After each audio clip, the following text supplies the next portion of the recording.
জাতীয় রাজস্ব বোর্ডকে ডিজিটালাইজেশন করাটা খুবই গুরুত্বপূর্ণ। আপনারা লক্ষ্য করে দেখেছেন যে এইবার ডিজিটাল পদ্ধতিকে আপনার কর প্রত্যক্ষ করের আয়কর জমা দেওয়ার উপরে উদ্যোগ নেওয়া হয়েছে। সমস্ত সরকারি কর্মকর্তাদের বাধ্যতামূলক করা হয়েছে। এইটার ব্যাপারে আপনারা কি কেউ চেষ্টা করেছেন? আপনাদের নাকি আপনারা আয়কর দেনই না? যে ওই রকম একটি বাজেট দাঁড় করানোর জন্য, মানে 6 মাসের কর্মপরিকল্পনা দাঁড় করানোর ক্ষেত্রে কি কি উপাদান থাকা প্রয়োজন, এটা আমাদের একটু পরিষ্কার হওয়া দরকার। কিছু কিছু বিষয়ে আমার কলিগসরা বলেছেন, আমি তাদের সাথে একমত, কোনো দ্বিমত আমি করি না এটার সাথে। কিন্তু প্রথম যে বিষয়টি দ্বারা আমি শুধু আপনাদের কি বলে শীর্ষ বাক্যটি কি বলে যাই, কারণ এটা 1 নম্বর তো অবশ্যই মূল্য নিয়ন্ত্রণ, মূল্যস্ফীতি নিয়ন্ত্রণ, এটা বিশেষ বিষয়। কিন্তু এই মূল্যস্ফীতি নিয়ন্ত্রণের সাথে আরও দুটো বিষয় আমি মিলিয়ে দেখি। একটা হলো খাদ্য নিরাপত্তা, আরেকটা হলো সামাজিক সুরক্ষা। মূল্যস্ফীতি নিয়ন্ত্রণ, খাদ্য নিরাপত্তা নিশ্চিত করা এবং সামাজিক সুরক্ষাকে কার্যকর করা, এই তিনটে বিষয় একই সূত্রে গাঁথা। এটা একটা অন্যতম প্রধান আমাদের লক্ষ্য হতে হবে পরবর্তী 6 মাসের জন্য, বর্তমানেও তাই বিষয়। দ্বিতীয় যে বিষয়টি আমি মনে করি গুরুত্বপূর্ণ, সেটা হলো ওই যে বলা হয়েছে না যে সাপ্লাই সাইড, তার মানে হলো ব্যক্তিখাতের বিনিয়োগকে চালু রাখা। ব্যক্তিখাতের বিনিয়োগের ক্ষেত্রে দুটো বিষয় গুরুত্বপূর্ণ। একটি হলো তাদের তারল্যের সংকট। এই মনে রাখবেন, যতখানি না সুদের হারের ব্যাপার, তার চেয়ে অনেক বেশি এখন তারল্য সংকটটা আরও অনেক বেশি গভীর।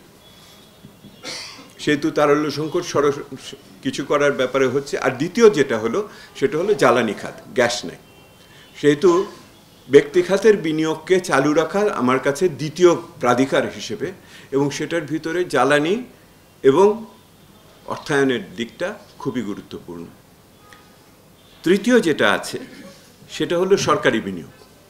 সরকারি বিনিয়োগে দক্ষতা বৃদ্ধি যেমন গুরুত্বপূর্ণ, কিন্তু একই সাথে সরকারি বিনিয়োগের অর্থায়নের দিকটাও খুবই গুরুত্বপূর্ণ।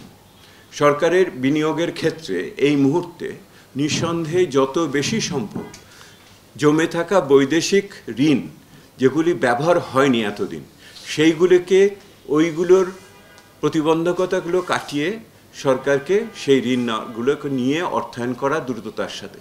বিশেষ করে যেই সমস্ত প্রকল্প শেষ পর্যায়ে এসে গেছে, সেই প্রকল্পগুলোকে আরও বেশি অগ্রাধিকারের ভিত্তিতে অর্থায়ন করে এটাকে শেষ করা দরকার। এর ভিতরে আগামী বাজেটকে সামনে রেখে যে সমস্ত প্রকল্প আমরা বলি যে আমার ভাষায় যে সুইটহার্ট ডিল যেগুলি আছে, অর্থাৎ বছরের পর বছর আছে 1 লক্ষ 1 কোটি 2 কোটি টাকা দিয়ে ঝুলিয়ে রাখা হয়েছে রাজনৈতিক কারণে, এগুলিকে পরিষ্কার করা, প্রুনিং করা যেগুলি বলা হয়, এই কাজটাকে নিঃসন্দেহে এই সময়কালে শেষ করতে হবে, যাতে একটি স্বচ্ছ অবস্থান থেকে আরেকটি পরিষ্কার পরিচ্ছন্ন অবস্থান থেকে আগামী অর্থ বছরের বাজেটকে আমরা বার্ষিক উন্নয়ন কর্মসূচিকে প্রণয়ন করতে পারি। অর্থাৎ বার্ষিক উন্নয়ন কর্মসূচিকে যে সমস্ত অসুবিধাগুলো আছে এটাগুলোকে ঝেড়ে মুছে পরিষ্কার করে যেতে হবে একই রকমভাবে বৈদেশিক অর্থায়নকে ব্যবহার করার ক্ষেত্রে।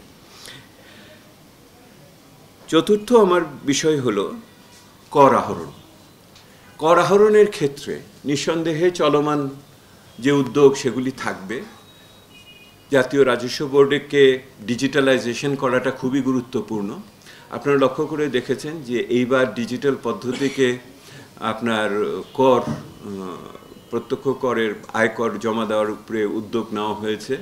সমস্ত সরকারি কর্মকর্তাদের বাধ্যতামূলক করা হয়েছে। এইটার ব্যাপারে আপনারা কি কেউ চেষ্টা করেছেন? আপনাদের নাকি আপনারা আয়কর দেনই না?